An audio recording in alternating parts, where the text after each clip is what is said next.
10 տարեկան Ռոբերտը Չինարենի կամուրջ միջազգային մրցույթի ամենափոքր մասնակիցներից է։ Մրցույթից առաջ փոքր-ինչ հուզվում է, սակայն ասում է հետաքրքրությունն ու սերը Չինարենի, նաև չինական մշակույթի հանդեպ այնքան մեծ է, որ ուժ ու վստահություն է տալիս։ Այսօր ես ներկայացնելու եմ ջուբան, թագից սարքած գործիքը։ Հին ժամանակներում ասում են, որ թագավորները նվագում են։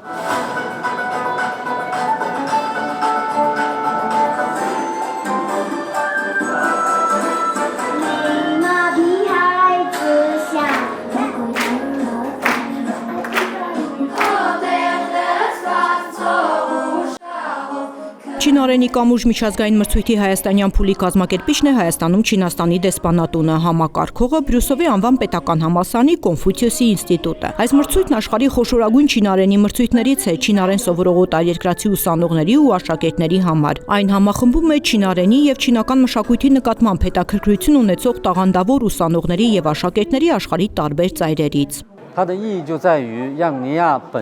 Հայաստանն այնպիսի աշխարհաքաղաքական դիրքում է, որ իրար է միացնում տարբեր քաղաքակրթություններ։ Կամուրջ է Ասիայի եւ Եվրոպայի միջև։ Չինարենը նույնպես հանդիսանում է կամուրջ։ Եվ եթե այդ տեսանկյունից դիտենք, ապա նմանատիպ միջոցառումները նպաստում են հայ-չինական հարաբերությունների, նաեւ մշակութային կապերի զարգացմանը։ Հույս ունեմ, որ ապագայում նմանատիպ միջոցառումներն էլ ավելի շատ կլինեն եւ այդ կամուրջն ավելի կընդլայնվի։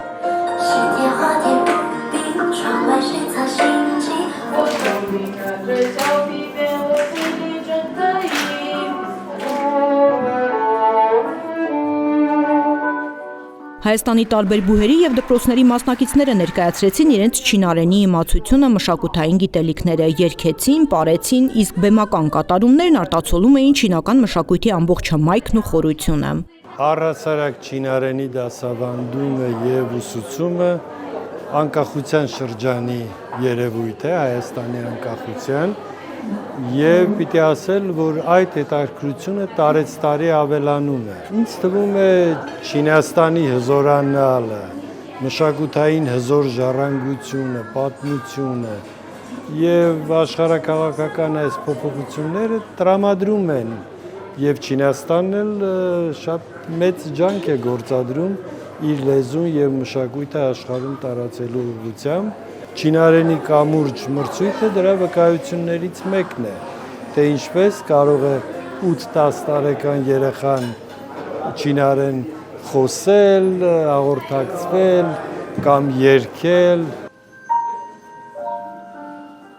Մրցույթը 3 տարիքային խմբերում է՝ ուսանողների, միջին եւ տարրական դպրոցի աշակերտների շրջանում, լավագույն գեղարվեստական համար եւ լավագույն հռետորական ճառ անվանակարգերում։ Ժյուրին ուշադրություն է դարձնում մասնակիցների ներկայացրած մշակութային ծրագրին եւ լեզվի իմացությանը։ Ես ներկայացնում եմ կալիգրաֆիա, վրձնագրությունով գրել եմ ստեղծագործության անունը Շուշրբյաո, հրամանագիր թագավորի երգից հետո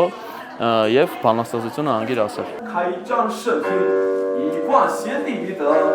Սոս Վարդանյանի ներկայացրած վրձնագրությունը ժյուրին բարձր գնահատեց, նա դպրոցականների միջին տարիքային խմբի հաղթողն է։ Աշնանը կմեկնի Չինաստան մասնակցելու Չինարենի կամուրջ միջազգային մրցույթի եզրափակիչ փուլին։ Նպատակներից մեկն է հաղթել չինական կամուրջ մրցույթը։ Էմոցիաները անկասկած չեմ կարող բառերով ներկայացնել։ Իրականում երբ մասնակցեցի մրցույթին, ուսուցիչներս ասացին, որ իմ չինարեն այն մակարդակի վրա է, որ իրոք հնարավորություն ունեմ հաղթելու եւ որոշեցի փորձել իմ առաջին անգամվա մասնակցությունն եւ առաջին անգամվա հաղթանակը։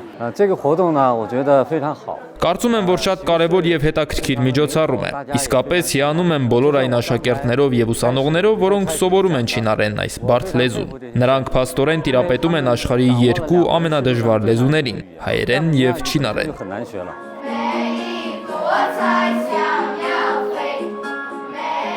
Չինարենի կամուրջ մրցույթի հայաստանյան փուլը համախմբեց չինական մշակույթով հետաքրքրված ուսանողներին եւ դպրոցականներին, հնարավորություն տվեց ցուցադրել իրենց հմտությունները, խթանեց միջմշակութային երկխոսությանն ու հայ-չինական հարաբերությունների ամրապնդմանը։